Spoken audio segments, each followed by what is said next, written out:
Okay, welcome everybody. I can see people are still joining, so we'll just give a few seconds for the numbers to stabilize, and then we'll move into the introduction.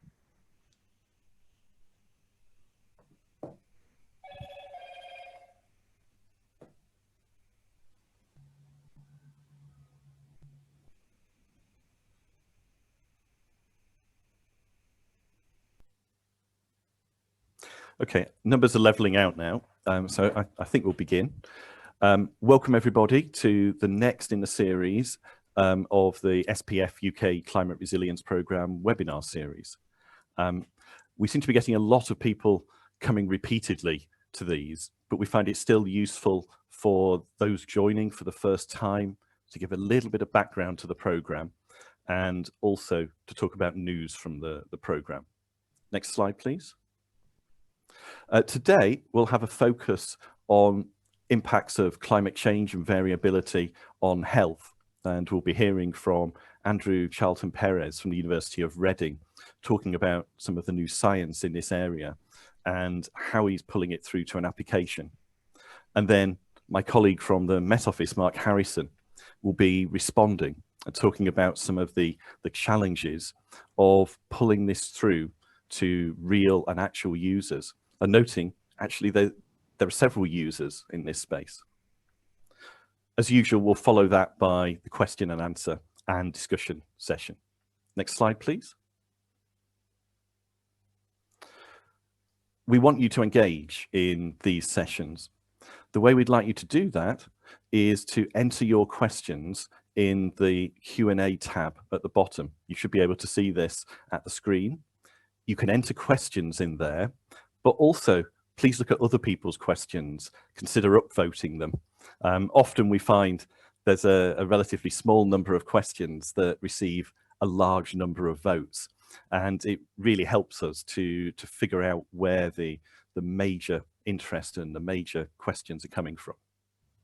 We will keep attendees muted throughout, although it's possible during the question sessions we may unmute and bring a few people in to join the discussion.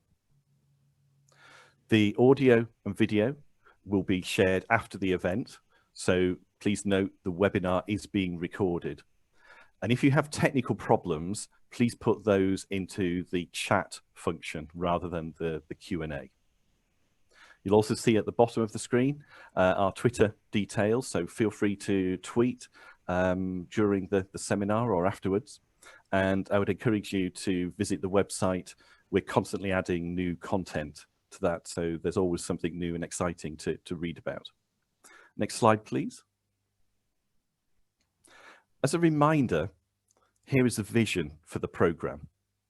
I'm not going to read it word for word, but I do want to pull out certain of the words and phrases. So the overall aim is to enhance the UK's resilience. We're looking at the resilience to both climate change and variability.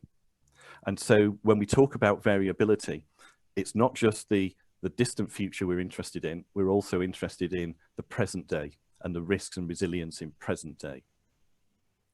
We aim to carry out frontier research and innovation, but one of the features of this programme is that we recognise that research needs to be interdisciplinary and transdisciplinary. We also emphasise in these the role of the stakeholder, because we want the outputs to be useful and usable. Next slide, please. The programme is arranged around three aims. The first one is around climate risk, characterising and quantifying the risks on the UK. And that involves generating new tools and data sets and applying those approaches.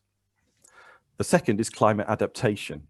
Here we focus on managing the climate risks, think about the solutions involved and how we actually go about building resilience.